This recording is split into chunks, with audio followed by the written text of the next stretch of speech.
Bonsoir à tous. Marie-Adèle était si grande, si gigantesque qu'elle n'était jamais tranquille. Tous la dévisageaient et s'exclamaient à son passage, ricanement et moquerie était son lot quotidien. Alors, le jour où un petit homme moustachu apparut et lui proposa de rejoindre son cirque, Marie-Adèle le suivit.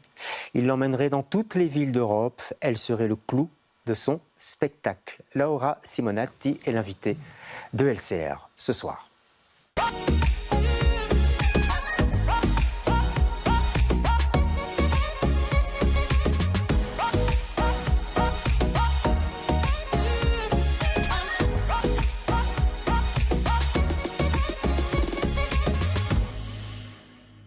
Laughed at them, shuddered at them, and yet, but for the accident of birth, you might be even as they are.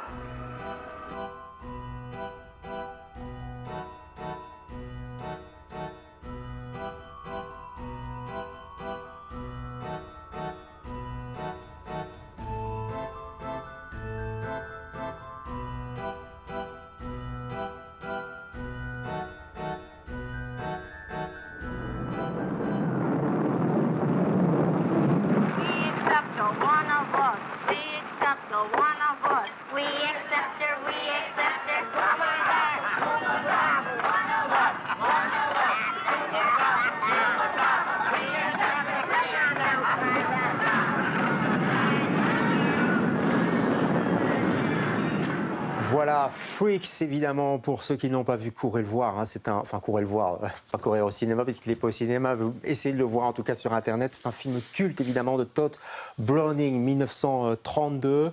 La version a été restaurée, vous l'avez vu, en 2016. L'histoire d'êtres difformes, entre guillemets, bien sûr, qui se produisent dans un cirque et qui s'exhibent. Je me disais, en regardant cet extrait, bonsoir Laura, bonsoir. Il y a quelque chose de très presque graphique, en fait, dans cette ambiance de Freaks. C'est ça qui vous a attiré aussi par rapport à Marie-Adèle, on va en parler. C'est sûrement... Très visuel, je veux dire. À niveau visuel, c'est très intéressant, surtout, je dirais, pas forcément l'idée des Freaks, mais surtout l'idée du cirque. C'est quelque chose que je vais envie de développer à niveau visuel. Et oui, les freak shows, c'est quelque chose qui était malheureusement très courant et très populaire à l'époque de Marie-Adèle. Mais c'était intéressant pour moi de l'explorer. De le développer. Et pour enfants aussi, on va le dire, parce qu'il faut faire aussi attention, on parle de monstres, entre guillemets, toujours, oui. Mais vous vous adressez à des enfants. L'album que vous proposez à Versant Sud, il est à destination des enfants, à partir de 5 ans quand même. Donc il ne fallait pas mettre des monstres trop moches, entre guillemets. Oui, et surtout, il ne faut pas oublier que ces monstres sont des humains, en fait, et c'était un appellatif qui les autres. C'est un peu les regards des autres, évidemment, qui donnent ces mots un peu lourds. Oui. Ça veut dire que vous vouliez aussi sensibiliser les enfants à la différence, à l'acceptation de la différence, d'être différent. Donc, ce n'est pas parce qu'on est différent qu'on n'est pas moins humain, c'est ça? Oui, tout à fait.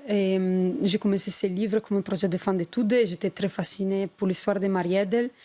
Et par hasard, c'était aussi une histoire qui parlait de la différence, qui est un sujet, je trouve, universel, parce que je trouve que tout le monde, à un moment donné dans la vie, se sent différent. À des différents degrés peut-être. Oui, différents stades évidemment. Ouais, mais c'est quelque chose que tout le monde peut vraiment vivre sur soi. Donc je trouve que c'est un sujet très intéressant à développer pour les enfants aussi. Oui, et c'est un sujet que vous avez commencé, c'était votre travail de fin d'études en master à la Camp. Alors vous avez un accent italien, on l'entend, vous venez de Vérone, vous êtes à Bruxelles depuis 2017. Oui. Vous parlez déjà très très bien français en tout cas. Merci. Alors, je voudrais qu'on regarde une photo, s'il vous plaît, en régie, de la vraie Marie-Adèle, Maria Fasnauer. Voilà, on la voit là pour l'instant avec 2 hommes. Et vous avez étudié un petit peu l'iconographie de tous ces géants, etc.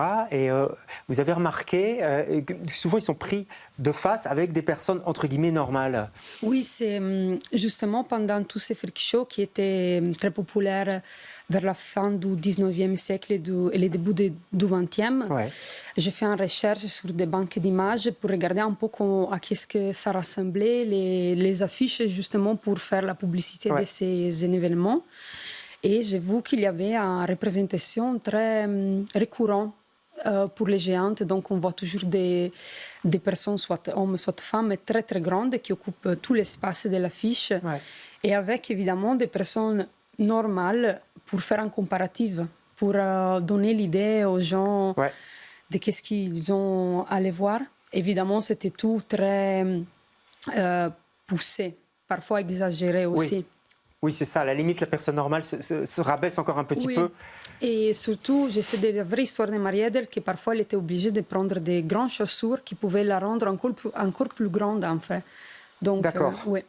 Alors, cette Mariadel que vous avez repris en histoire et en dessin, on la voit là pour l'instant. On va parler aussi des couleurs que vous avez choisies.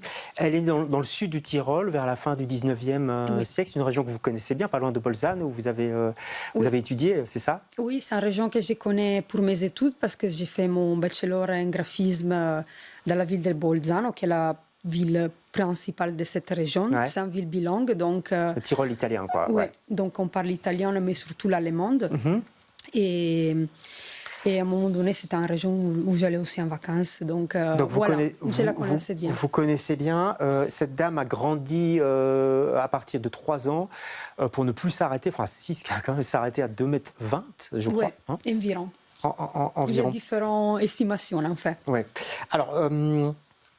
le Tyrol, on en parle parce que c'est important aussi au niveau des couleurs. Vous êtes autrice, dessinatrice, et donc vous avez fait des recherches aussi iconographiques sur je dirais les images tyroliennes, les tissus. On voit qu'ils sont des couleurs, on est beaucoup dans le vert, dans le brun, il y a beaucoup de chapeaux, etc. Vous êtes intéressée aussi à ce type d'iconographie très particulier quand même? Oui, déjà dans tous mes projets d'illustration, j'aime beaucoup me plonger dans les images, et donc faire des recherches iconographiques pour prendre l'inspiration, ou juste pour voyager un peu, entre guillemets. Et quand je devais un peu décider la palette assez réduite pour ces livres, j'ai trouvé que le vert était sûrement une couleur essentielle, parce que c'est une couleur qu'on retrouve beaucoup dans cette région qui est des montagnes et des natures. Dans les costumes aussi, dans les paysages. Aussi.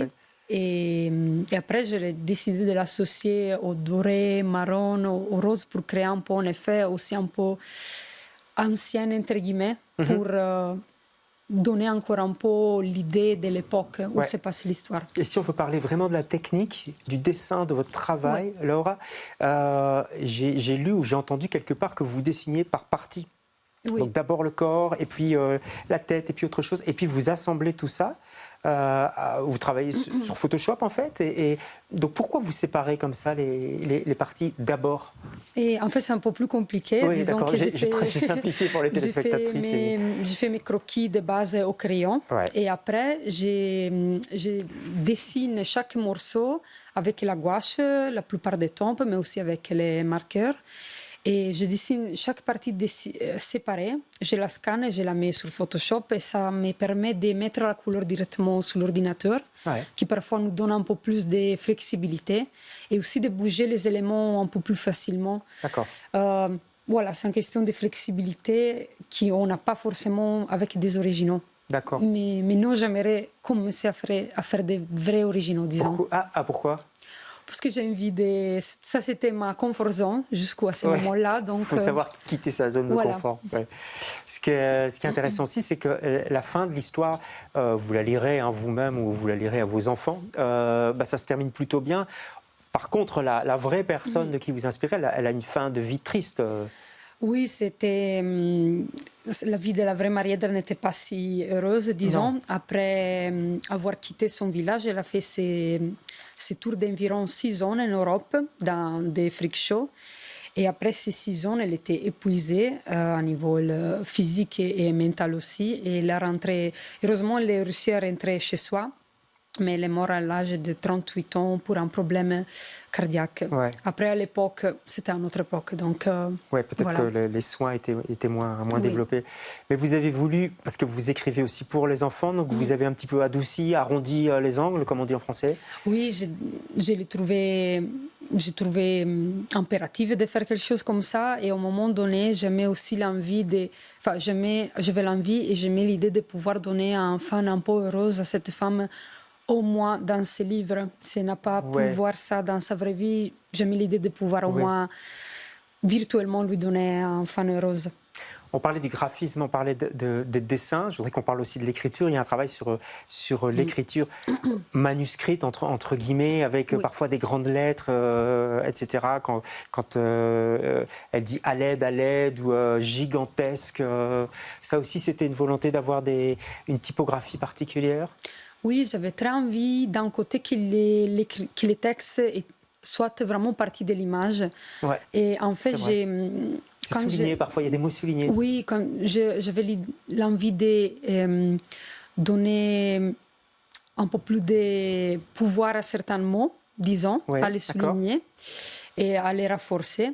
Et en même temps, j'ai vraiment la tendance à considérer les pages d'un livre comme une composition unique. Je n'arrive pas vraiment à séparer les textes de l'image, donc pour moi c'était important de considérer la page comme une unique composition. Complètement. Et parfois, dans des doubles pages comme ici, il y a carrément le texte qui prend toute une page. Oui, parfois il était long, donc j'avais vraiment la nécessité de lui donner plus d'espace. C'est bien, c'est original, parce qu'il y a plein de dessinateurs qui auraient réduit le texte pour donner plus de place à l'image. Vous, c'est complètement équilibré. Vous avez reçu le prix Espiègle, prix de la première œuvre jeunesse à la Fédération Wallonie-Bruxelles. Ça vous a fait quel effet?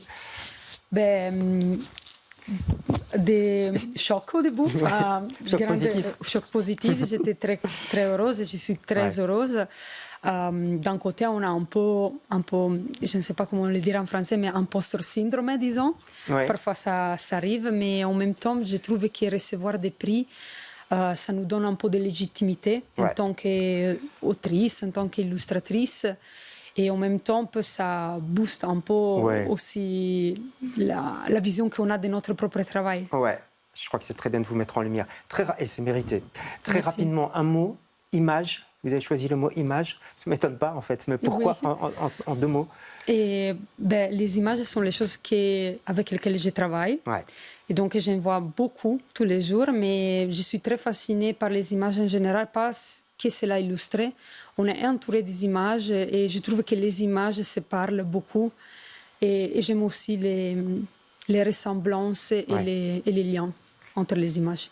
Merci beaucoup, Laura, Merci. pour ce livre. C'est publié chez Versant Sud. C'est un livre à glisser sous le sapin pour les enfants. C'est à partir de 5 ans jusqu'à 80 ans. Allons-y, parce qu'il y a plusieurs niveaux de lecture. C'est passionnant. C'est une réflexion aussi sur le monde des frics et la découverte aussi de cette personne, Mariadel. Merci beaucoup, Laura. Merci. Nous, on se retrouve demain avec d'autres invités. Bonsoir.